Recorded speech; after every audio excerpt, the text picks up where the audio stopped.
This Jerusalem Post podcast is supported by third-party advertising.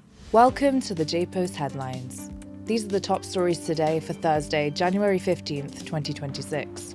Exiled Iranian Crown Prince Reza Pahlavi says a future-free Iran would recognize Israel and restore ties with the US. US Treasury Secretary reveals Iranian leaders are moving millions out of the country as protests escalate and the regime appears to be collapsing. Tehran intensifies its crackdown amid protests while President Trump considers a potential military strike. A 4.2 magnitude earthquake shakes Israel's Dead Sea region, with no injuries reported. And the US is to hold talks with Hamas and Israel on demilitarization and amnesty, aiming to establish a new governing structure in Gaza. Recorded from the JPost studios in Jerusalem, I'm your host, Shifra Jacobs.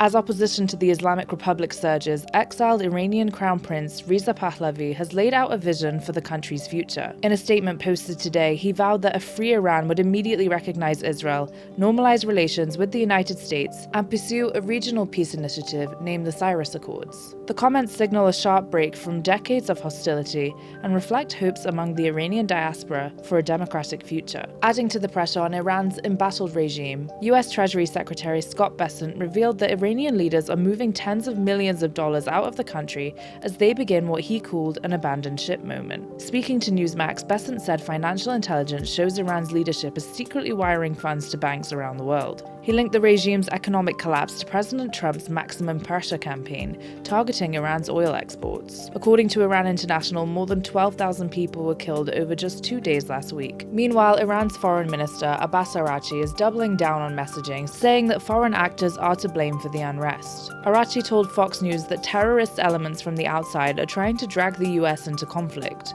Despite these claims, the regime continues violent crackdowns even as President Trump considers military options. However, sources close to the White House say Trump wants a definitive blow, not a prolonged war. Officials remain uncertain about the potential fallout of a strike. In southern Israel, residents experienced a 4.2 magnitude earthquake this morning around the Dead Sea region. The quake struck at 9 a.m., prompting the Homefront Command to advise people to seek open areas or safe indoor spaces. No injuries were reported, and Magen David Adom has not received any emergency calls related to the incident. And turning to Gaza, the US is preparing to open dialogue with Hamas regarding disarmament and potential amnesty, part of the broader strategy to stabilize the region. The goal is to support a new technocratic Palestinian leadership to replace Hamas's grip on the Strip. President Trump personally selected the countries participating in the Gaza Board of Peace, and more announcements are expected at the upcoming Davos Forum. For more news, analysis, and the latest updates, head to jpost.com.